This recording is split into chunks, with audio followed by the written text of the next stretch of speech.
You probably have heard that real estate is about selling houses, but we're here to tell you the real story. This is the real story with Adam and Sherry, the coaching edition. I'm Adam Hamalian, And I'm Sherry Hutchens. and this is where two broker associates talk about all things that new agents need to know about being successful.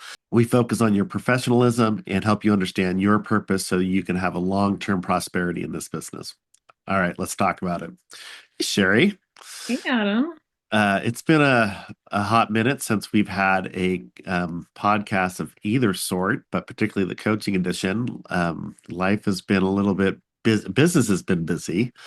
Yes, Uh, how has that been feeling for you over the last few weeks? it has been busy and a little frantic, Y- um, but yeah, and we've got it under control. We've got a lot going on. Yeah. Well, kind of teased up at the beginning that people have, you think that we sell houses as real estate agents, but in reality, we're selling ourselves. And the reason why I asked how you're doing is that we both believe that we, as the agent, are the product that is actually being sold. Yes. That's not to say that we don't need to know houses. It's not about real estate, but the way that you win business is about us as agents and how well we connect with potential buyers and sellers. And we're going to talk a little bit today about some of the hazards to us as agents being in this business, and then talk a little bit about how we can strengthen ourselves as people and how that might show up in the real estate space. Does that sound good? It sounds good. Yes, I'm interested to hear your opinion on that client agent connection because maybe I'm a glass half empty person, but I just feel like that's something that can't be taught. It's innate. But let's discuss that when we get to that part. Um, and the other thing is, I want to say that this isn't just for new agents, like you said in the intro, it's for all agents, right? Yeah, that's true. We're, Absolutely. we're always learning. Even after 25 years in the business, I learn something new all the time. Yeah. Always something new to learn. That's part of what makes this business so interesting to be in is that there's always something else that we can learn either about houses or how to do our job better or legal dynamics, all of it. I Yeah. so we're gonna little peel behind the scenes here in our partnership. So 2 weeks ago, I was out of town for a week, and in theory, it was for business. It was a conference that I went to, which we can come back and talk about the conference another time. But it meant that you were holding down the real estate business for the week by yourself, which is not a, it's not a, that's one of the reasons why we like being partners so that one of us can go away. But it was probably the busiest single week of real estate since we've been partners. I would have to agree. Um, yeah, but there was another time where we were so busy that I actually had to do one of my famous spreadsheets, but there were both of us were present. Nobody was out of town, but we were still kind of frantic at that time. I keep using that word. It must describe what I was like that week where while you were where were you again? Oh yeah, you're gonna out me like that. I was in Hawaii. Oh yeah, that's right. You were in Hawaii. But to my defense, I was there for 4 nights, and the conference kept me so busy I did not put my foot into the water, either the pool or the ocean. So That so is amazing. Your yeah, first trip to Hawaii and you did not make it into a pool or an ocean. yeah. Well, yeah. Anyway, let's focus on what we're talking about here, not about yeah.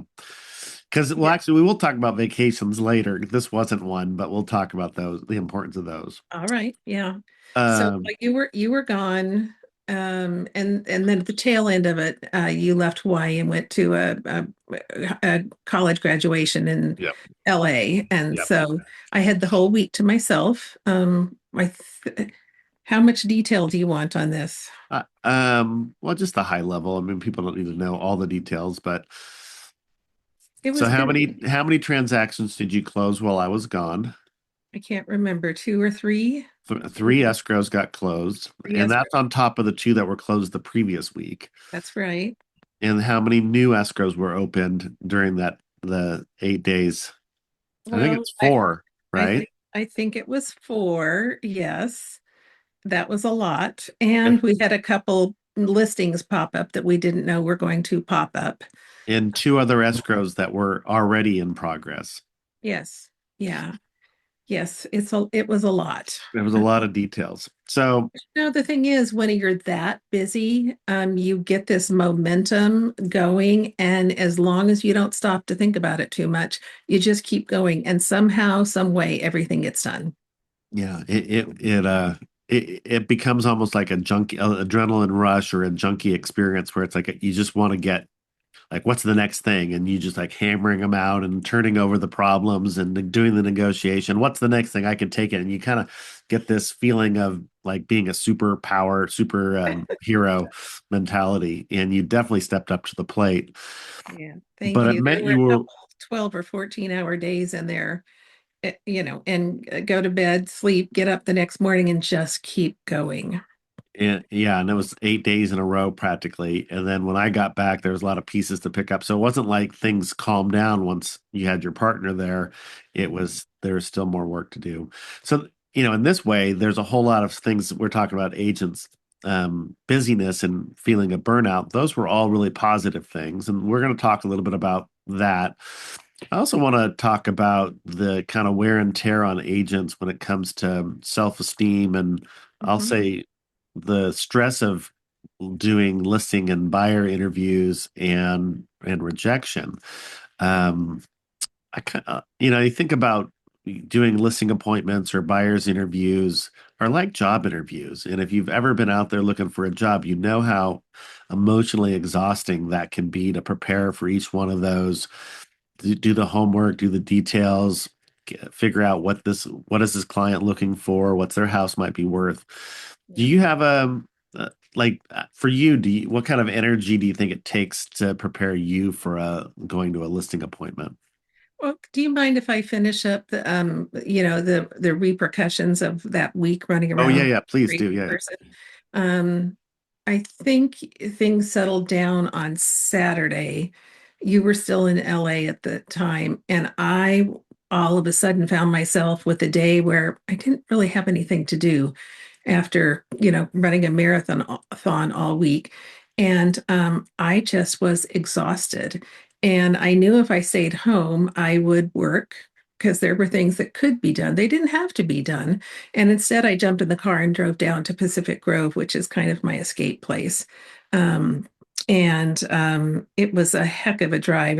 I didn't get an early start because it was spur of the moment. And I think it took me 3.5 hours to get there. Oh my It's goodness. usually about a 2.5 hour drive. But once I was there, I was able to really not think about work, which is exactly what I needed. Nice. And um, and then the next day, I was still tired. I came home that night, and the next day, I was still kind of worn out and had to do some things around the house, like laundry. So I had clothes to wear the next week and things like that. But it was kind of a work hangover. Yeah. Um, just total exhaustion. My brain was tired. My body was tired. And I just needed to not think about real estate for a little bit because I knew you would be back on Monday morning and we would jump right back into it, which we did. So, so Yeah. work hangovers. Yeah, working goes. Yeah, I mean, because that's the thing is that we don't really get to pick when the busyness happens. It's No. when a client is interested, and we can have some boundaries to our time. Well, we can talk a little bit about boundaries a little bit later on. But it's if someone's shopping for a house this spring, they're shopping for a house this spring. There's no, hey, let's wait till summer.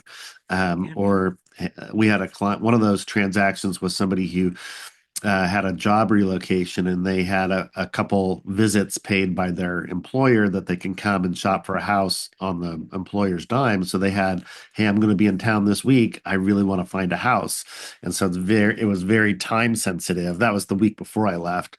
Um, and, Yeah. and so That- getting to pick when you work is, didn't you say one time you got into real estate to be your own boss and pick your own hours? I wanted to get into real estate so nobody would tell me what to do. Yeah. Good luck with that. I know, right? How's that working out? Well, I guess I don't have a boss telling me what to do. I have clients telling me what to do, Yeah. but that I can control to a certain degree. Yeah. But tell us about that week before you went to Hawaii when our clients came up from LA and said, we have 4 days to buy a house. What was Yeah. that? Well, so they had they had 4 days planned, but they had it kind of open-ended that if they didn't find what they were looking for, they would make arrangements to stick around a few more days. Yeah, And they were unfamiliar with the local market, a little bit familiar. They had friends that lived here, and so I was basically touring them for 4 or 5 hours a day, every day.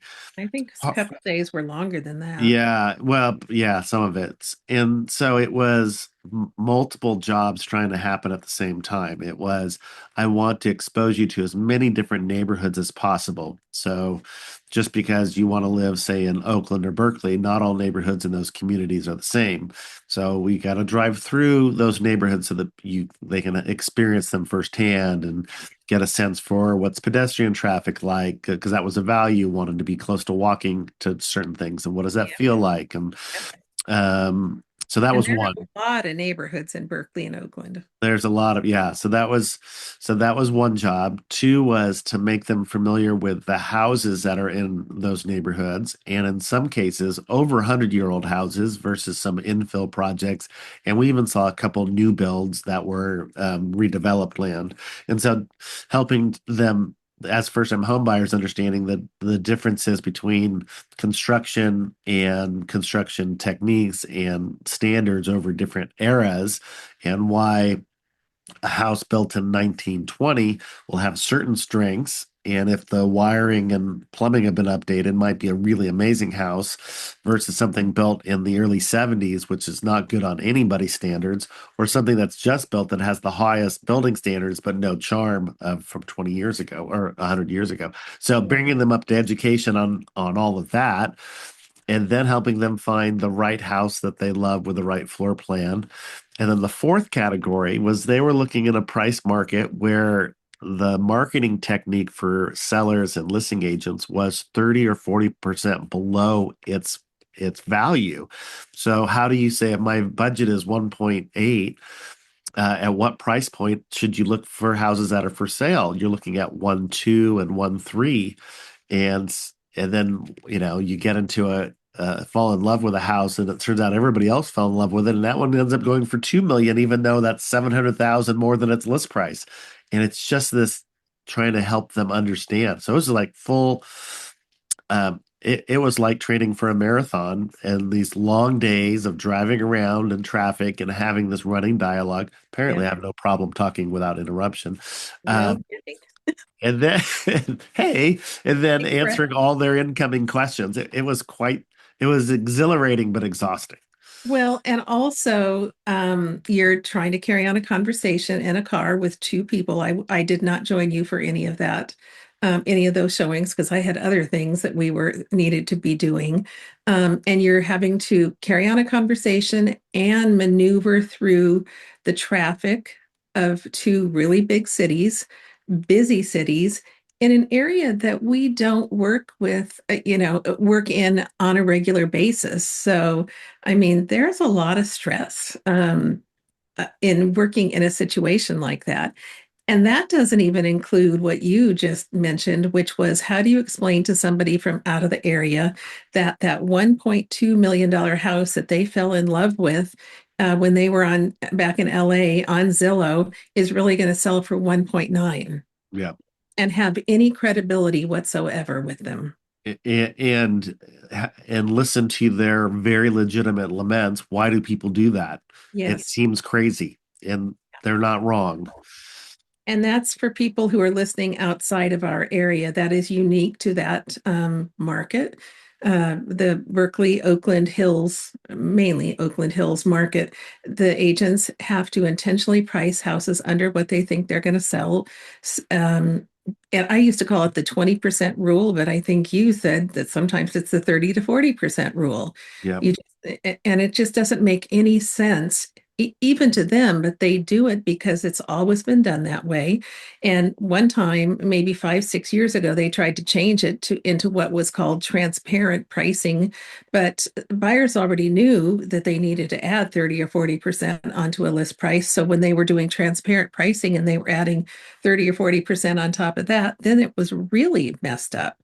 So, you had your hands full, and Yeah, I watched you day after day get tireder and tireder as this process went on. But in the end, we got them a house yeah. in a very competitive market, multiple offers. What were there, 6 offers? I don't remember for sure.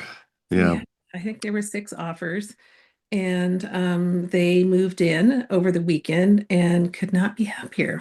yeah. Well, that's the reward side. Kind of focusing on today about what it needs for agents to sustain themselves through this kind of activity. I do want to go back to what I started in about the part about our job, which is can be hard on an agent's ego, and it's all the rejection that is um, very present in our business, going on listing appointments and not getting them, or interviewing, being to be a buyer's agent and not getting it. There's lots of room for having your self-esteem dashed. What are some of the things that agents use to measure their worth as agents? I think, How many houses they've sold yep, and what their sales volume is yeah, for a given year. yep. I think those two things. I think it's price point. I think people, we work at whatever price point our clients bring us to. So we don't pick up, it's like, hey, we only want to sell houses at this price point. We work with clients at whatever price point, but there are Yeah. certain people who measure themselves on what their average price per sale is, the number of sales. I think certain things like company awards of President's Club, and while we put our President's Club award in our signature and other spaces, um, and we get a little ego boost out of it. It's not what's important to us, but it is something that agents use to measure themselves. So all those things. Yep. Um, but there's also a lot of things that can co-travel with that, like um, all the rejection. I mean, we go on interviews. We are in a stage in life where we pretty much most of our business, we are not competing with other people because we have such a reputation. They're either repeat clients or referrals. Yeah. But for new agents who haven't built up that kind of a business, they're going to be going on interviews opposite other agents. And sometimes you don't get it because you went up against a really good agent. You just kind of have to tip your hat and say, yeah, that was a good choice. Or even if they're not better than you understand why somebody picked them. Yeah. Sometimes people choose agents that you just can't figure out, how did that person beat me out? I know that I know more than that agent and X, Y, and Z. Do you have some experiences like that you can think of, transactions that you didn't get that either either had or didn't have to do with your own ability? Yeah, I've had that experience where, you thought you nailed it. You were pretty sure that they were going to call and say it's all yours. And then they call and say that they had hired someone else. And I think it's helpful to say, can you share with me why you made that decision? Yep. And believe it or not, sometimes it just comes down to cost. It comes down to commission. And I think that is the worst reason in the world to hire an agent based on how much commission they're going to charge you. The differential in the actual dollar amount from one agent to the next in commission is really not that big. Uh, Yeah. just feels like it's a differentiating point. Yeah. I mean, if Uh, someone's going to charge you 2% instead of 3%, the logical question is, what are you going to cut out of your marketing budget to compensate for you charging me less commission? yeah, But people don't know to ask that question, and they yeah. should ask that question. And I think Just, also there's certain intangible things around the how well you think you're going to work with an agent, the relationship you're building with them. Do you feel like you have a trusted relationship? And that's hard to quantify. Do you feel like when this agent gives me advice, am I going to be able to listen to it? Um, yeah. yeah. Other thoughts about rejection reasons why you maybe we've been rejected? I can't think of any specific reasons at the moment. I mean, we've had plenty of rejection in our 8 years together, just because that's part of being a real estate agent. Yeah. And I mean, we've even had rejection from buyers. We did a Zoom interview with someone who was referred to us. This person was a relative of someone we'd had a great transaction with and who had written a wonderful review. And she got back to us via either text or email and said, I didn't feel we were a good fit and I've hired somebody else. And that was very surprising because I thought that we had had a good interview with her and I thought we really connected. And it turns out that that wasn't the case at all. And we didn't get the opportunity to actually talk to her Yeah. because of the way she let us know. So that's always kind of something that lingers in your mind, like what did I do? What could I have done different? Yeah. And I have two stories that were particularly painful for me. One is I had a family member use another agent. oh And yeah, and the irony of that was the house that they bought, we showed to clients of ours had been in that house, and so it was just yeah. yeah. So that was particularly Within days yeah, of yes, yeah. yeah. So that was That was particularly tough. painful. You Yeah. struggled with that for a long time. I'm not sure you're over it yet. Well, and then the other one that was interesting was somebody who it was an extended relationship from somebody from my sphere, Mhm. and the daughter was helping her mom, and the mom was the one who I had a relationship with, make some choices. And I went and interviewed him because I was had such a strong relationship with the mom. I came in a little casual, and I'll own that, but I don't think that was exactly the reason why. But the daughter said, "You just felt like I was very comfortable with you. You felt like you were almost like my little brother, and as a thank you gift for coming over, here's 2 tickets to the movie theater." Oh my gosh. I mean, movie tickets are expensive, don't get me wrong, but come on. Yeah, and I pin those movie tickets up to my bulletin board as a motivation for don't show up thinking that you've already got the transaction. Like you need to earn everybody's business, even in a case where you think you own it. But yeah, so sometimes rejection it can dig you right to your core and almost humiliate you and make you question, should I be in this business at all? Yeah. Um, there's room for growth always, and the painful ones are opportunities to grow from there. I'm Yeah, it's tough because you can dwell on something for a very long time if you let yourself. And one of the rules that I used to have around this, or even any problem that I encountered in real estate, was I get to be upset with it until I go to bed that night, and the next morning I start fresh. Yeah, Because there is a lot of rejection in this business. And it can make you question whether or not, well, I'm kind of repeating what you just said, whether or not you really are meant to be in this business. But I think it really, more than anything, makes sense to just focus on the good stuff. And we don't do that enough. yeah, What about the clients who rave about us? The ones who I had someone call one time and say, "You're doing such a great job. I want to raise your commission." Who has that happen to them? yeah, Or somebody writes us an amazing review that just feels like, we changed their life and we were just doing our job. That's what we need to focus on. yeah. I think there's two kinds of agents that are successful long term in real estate because there is a lot of rejection, there is a lot of stress, and there is a lot of, I'll say, kind of wear and tear on agents as a person. And it's the person who is self-unaware, like they just have no clue about how they come across, and so it's really hard to damage their ego or their self-esteem or their Uh-huh. um and then the other person is the person who is a little bit more self-aware but has um healthy routines to bolster their self-esteem or their identity as a person, which is not tied on some of those production items that we talked about a few moments ago. So Mhm. we hope that if you're listening to this, you're the kind of person who has is open to self-insight and self-reflection and not the bull in the china shop who doesn't care what's going on around them. which means that you're going to have some empathetic fatigue, both from just doing the business, whether it's a busy week or a client that has particular needs, or whether it's the rejection.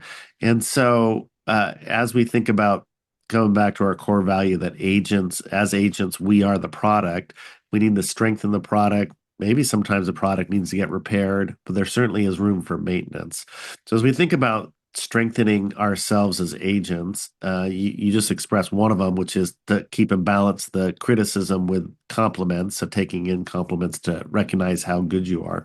What are Yes. some other things that do you think that you do personally, or you see other agents do to bolster their self strength? I wish I knew how to answer that question as it relates to other agents, because I guess it's something that I don't really talk about with other agents, and maybe I should. How do you deal with it? For me, it really is just changing my attitude. I think that's the best thing I do is just focus on the good stuff, not on the negativity. Yeah. How about you? We haven't really talked about this, have we?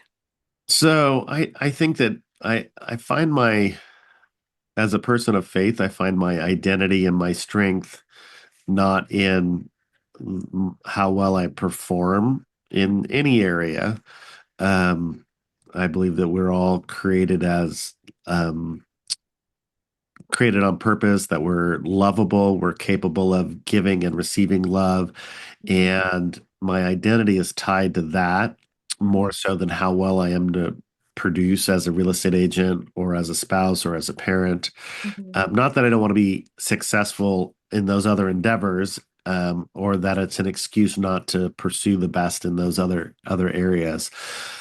And so I think that maintaining practices or behaviors that remind myself of my value as a person makes it so that it's a little bit easier to weather the either the grinding of the job or the rejection and disappointment. Mhm. Um, so, like you said, something, the equivalent of a Sabbath or a sabbatical, you went down to Pacific Grove. So, like, what are the behaviors, whether you're spiritual or not spiritual, of things that will refresh your spirit, whether it might be yoga, or it might be going and seeing the ocean, or it might be music or art or some other form that you can practice on a regular basis.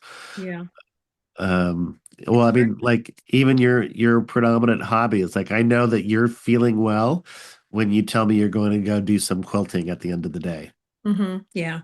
It's funny because I'm a little burned out at the moment and I can't even muster any energy to, do anything creative in the evening when I get home, which is what I normally do to kind of relax and not think about work. But I know that when I get to the point when I can't, turn on the sewing machine and work on a quilt, that I'm really in need of some balance in my life. Yep. Um, it's hard to say that because I think agents are adrenaline junkies and we make a living saying yes. And you get going, with a bunch of clients and a bunch of buyers and a bunch of escrows. And that momentum that I mentioned earlier in this conversation gets going. And you just want to say yes, yes, yes, yes, yes, because it gives you such a great feeling, because you're doing something right. This is such a hard business, but people are wanting to work with you. And then all of a sudden you hit the wall, right? Yep. Um, and and you're not a good agent when you're in that situation where you're tired and burned out and need a break. But it's hard to walk away when you're really busy. That's the beauty of having a partnership is one of us can always take some time off if we need it. It's recognizing that we need it because we Yep. both think that we're super agents. So yeah, I can do this. I can keep going. But you start to forget things. You forgot to, you just don't want to get out of bed in the morning sometimes. Because At you're least still that's human.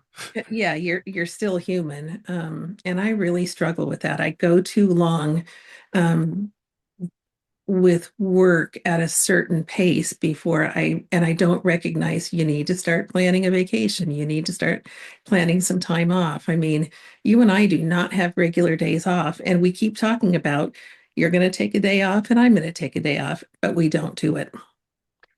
Yeah, one of the things that's hard. I just finished reading a book by Arthur C. Brooks called From Strength to Strength, and he's talking a little bit about transitioning from your primary vocation into maybe something that's a little bit more life-giving.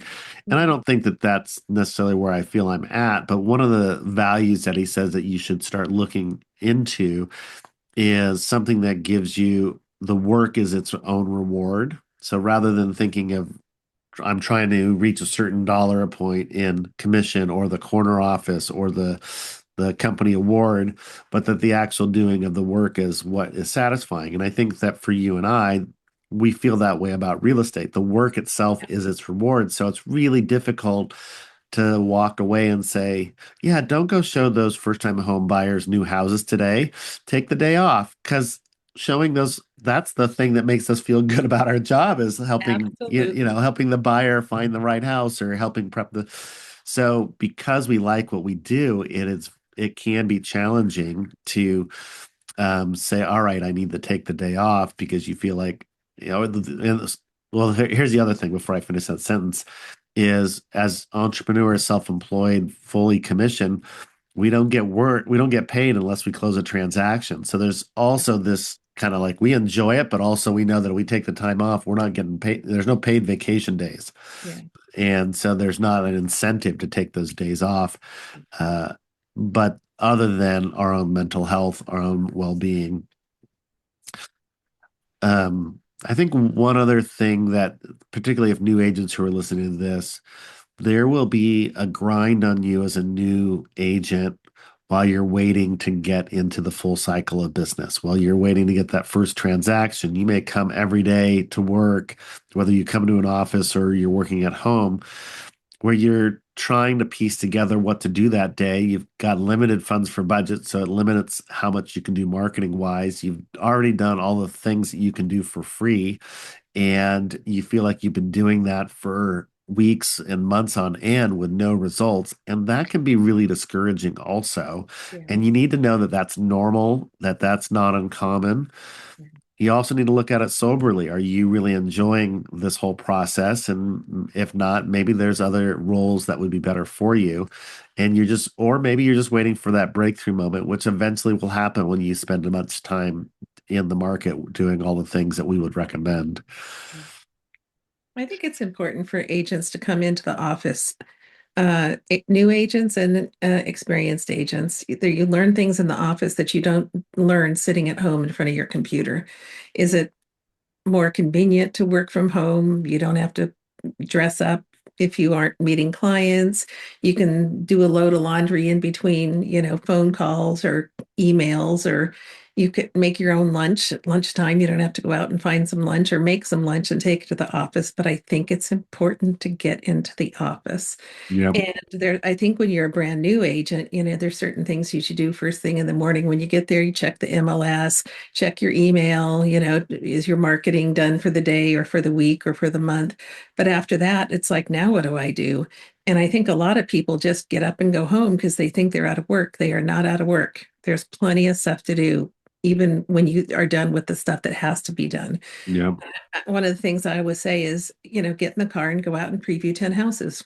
That's something you should be doing. It's adding to your, mental inventory of of what's out there so that someday when somebody calls you and says, want you to sell my house, you have, a mental, um, a list of comps that you can use to help that person, one, get their house ready, and two, price it properly for the market. There's always something to do. I think that coming into the office does another aspect of that is not only do you get to learn from what other agents are doing, you get a little camaraderie.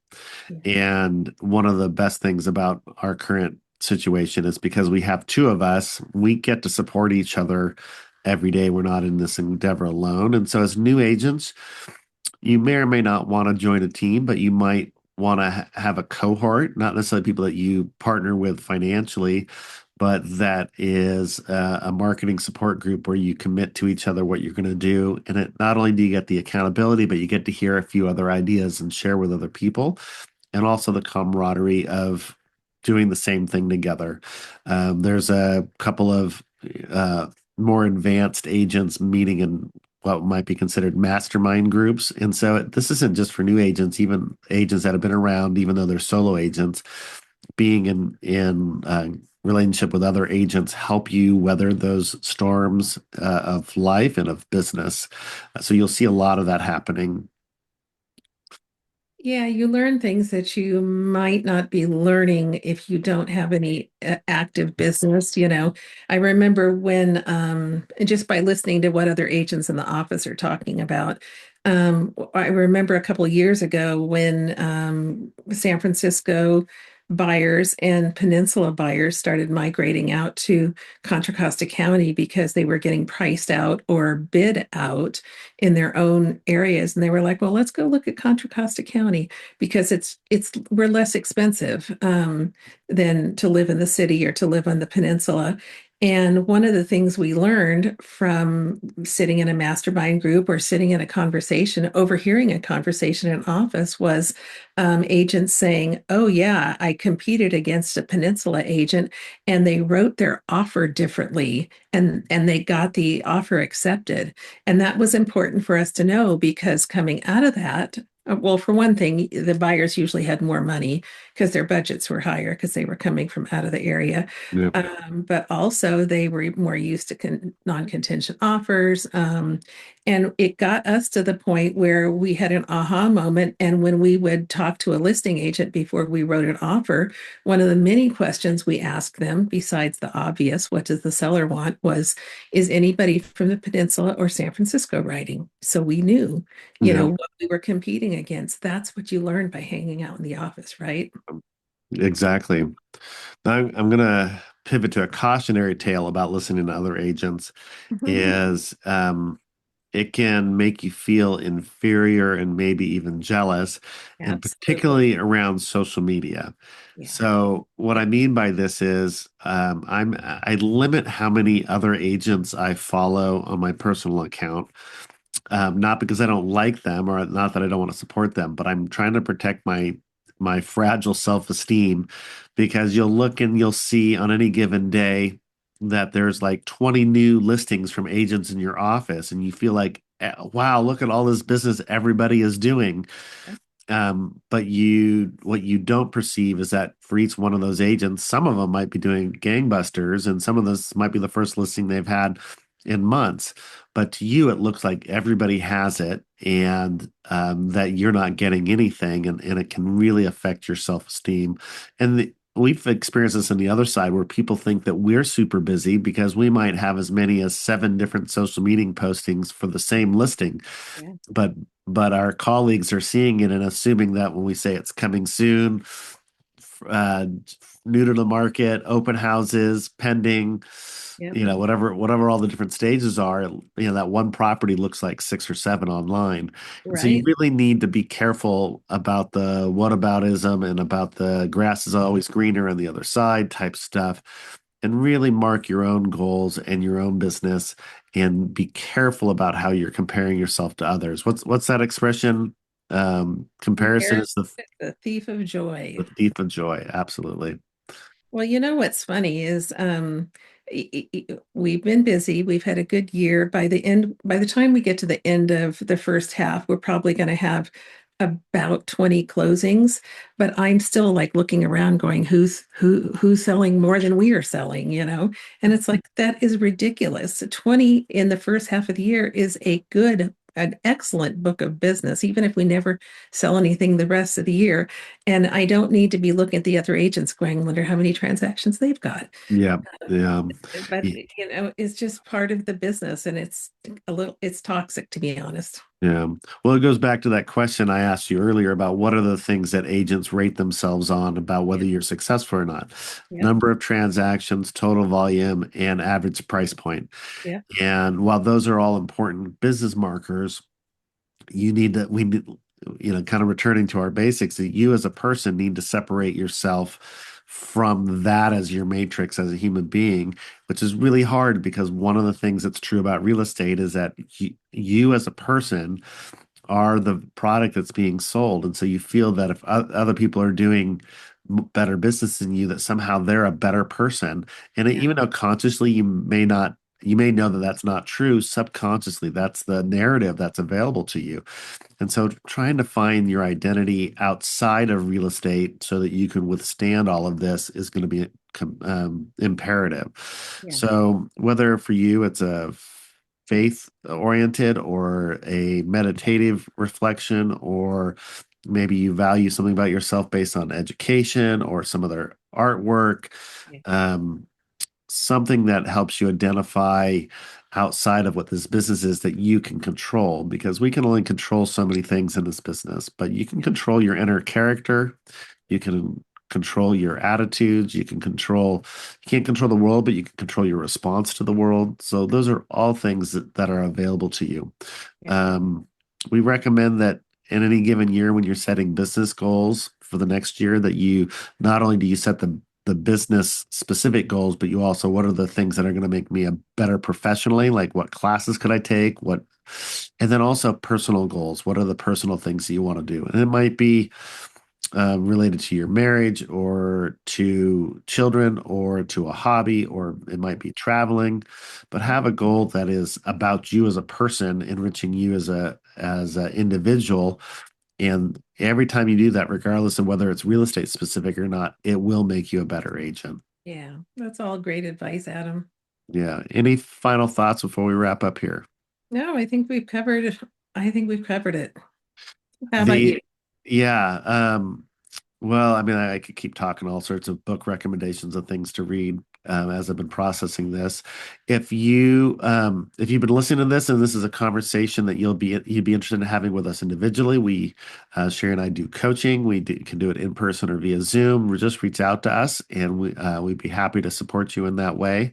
Normally, I close out by saying something like the John Wooden quote, which if you don't work, nothing does. I kind of feel like that's not appropriate for this particular episode. So I don't have a replacement. So we're just gonna have to sign off. Oh, we'll use our other one. Dorothy is right. There's no place like home. We'll All see you right. next time. Bye, everybody. Bye-bye.